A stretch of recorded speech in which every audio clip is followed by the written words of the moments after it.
I'm so dirty. Call me daddy. You're so sexy. You could be my bad girl.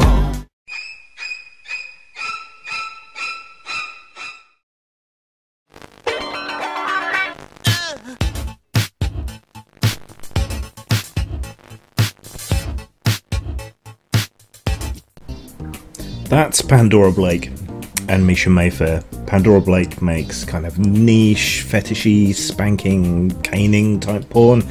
Misha is more conventional, I guess, from a certain point of view. Pandora has become kind of the face of the resistance when it comes to the increasing porn censorship and now the adult verification demand by the UK government. And she's a pretty good spokeswoman. I mean, having a woman to start with, our world is as sexist as it is, but having a woman present this and say that this is a problem and so forth, a woman who runs her own business within the UK, brings money into the UK, yeah, she is the kind of person that supposedly these legal changes are supposed to help. And in fact, it's ruined her business, made a lot of what she does non-viable, and may lead to her having to leave the country, taking that business and all that money with her. So we haven't really managed to defy the extreme porn ban, particularly, despite face-sitting protests and water pistol fights on the lawns of the Commons. That didn't happen. But the adult verification is still something that may yet be resisted. Age verification. Yeah? What's wrong with your website? I can't see any of your videos. Oh, that. Yeah, no, the government are making us all install them now to stop under 18s looking at porn. For those of you not from the UK, the whole net curtains thing is a kind of British trope and stereotype. Net curtains are the things that our Helen Lovejoys hide behind and twitch when peeking on the neighbours and watching what they're getting up to before they, you know, call round their friends and gossip or call the police if they disapprove.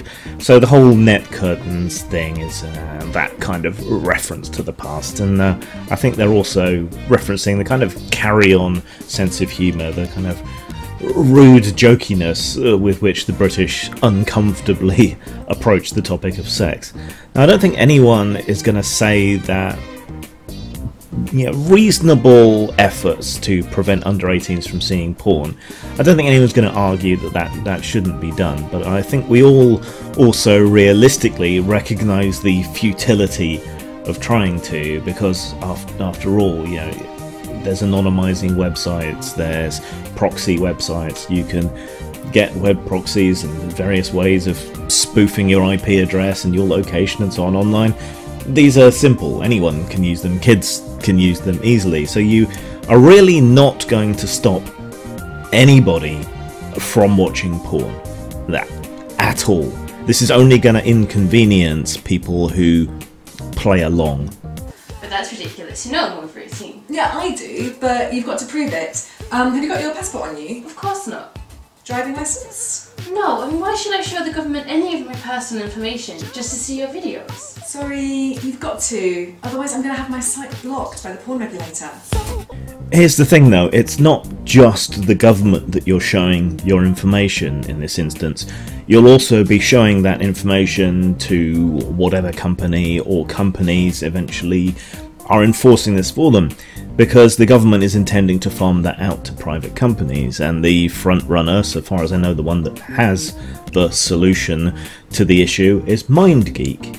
Now, you may not have heard of MindGeek, but they are the company behind Pornhub, YouPorn, most of those tube sites as they get called, and a bunch of producers of porn material such as Brazzers and so on, and they wildly pirate the material from other porn studios and so on and allow it on their sites.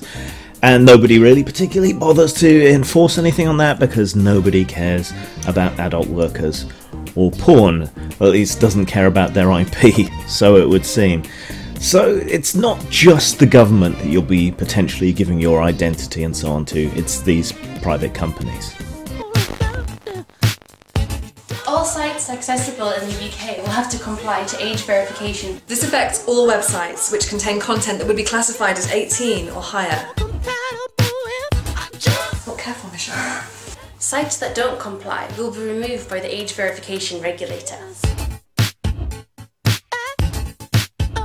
There are real privacy and security concerns about the available age verification methods. The law doesn't have anything to say about keeping user data safe. There's a real risk that big unethical porn companies can compile a database of your porn browsing habits, which could be leaked, monetized, or hacked. Companies, even big companies, even banks are hacked all the time. I'm sure we all remember the fappening a while ago when people's private pictures were leaked.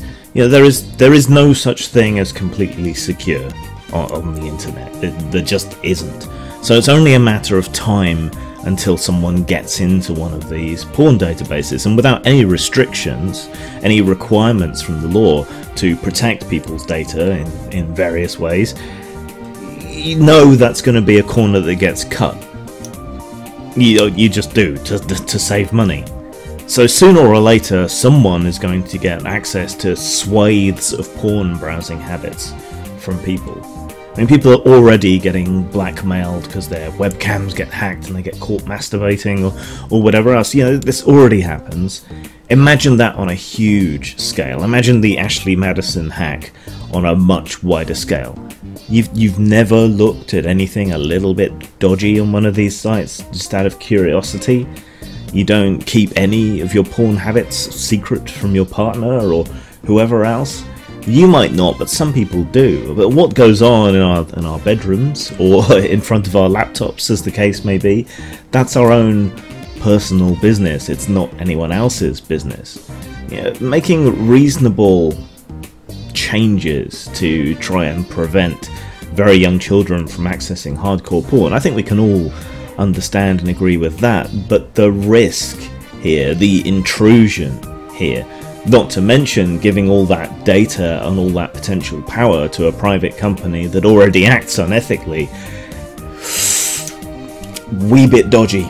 It puts sites like ours at a disadvantage compared to our competitors who already break regulations and pirate our content. Maybe you could be mine. This will force all households, even those that don't have children, to have their internet freedom curtailed. We need to resist this, otherwise it'll be Curtains for personal privacy. Pornographic website.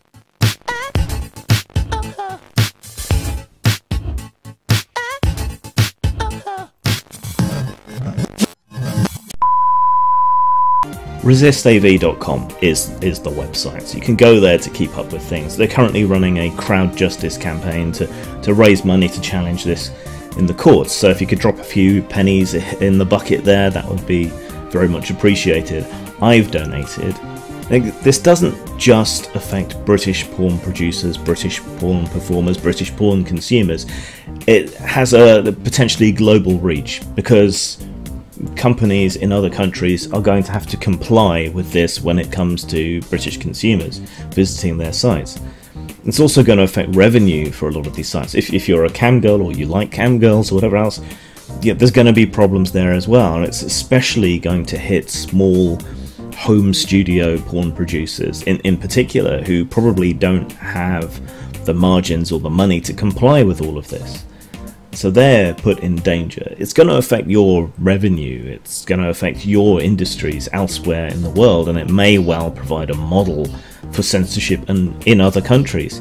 So it's in our interest as a community that's anti-censorship, if nothing else, even if you're not pro-porn, to challenge this, to try and stop it before it comes into force.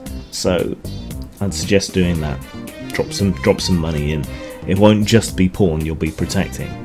It'll be all sorts of other things. I'd also suggest following Pandora Blake on Twitter, if you don't mind the occasional bit of porn showing up in your stream. Also, Miles Jackman, the obscenity lawyer, he's backing the campaign. He's well worth following, and a principled chap with a magnificent beard. And Jerry Barnett, author of Porn Panic, Sex and Censorship. book well worth reading, and he's also a strident frontline campaigner on this sort of thing, so I would strongly suggest following him. But we have to resist. The internet is being neutered and civilized, and that's the last thing any of us should want. Zang. The gallows is cold and the gibbet is lonely. We'll make things hard for you here. The gallows is cold and the gibbet is lonely. We'll make things hard for you, Joni, my dear. What happened today? See, I don't like the, I have, okay, like a lot of you, I hate a lot, you know? But I hate with style and creativity. Yeah!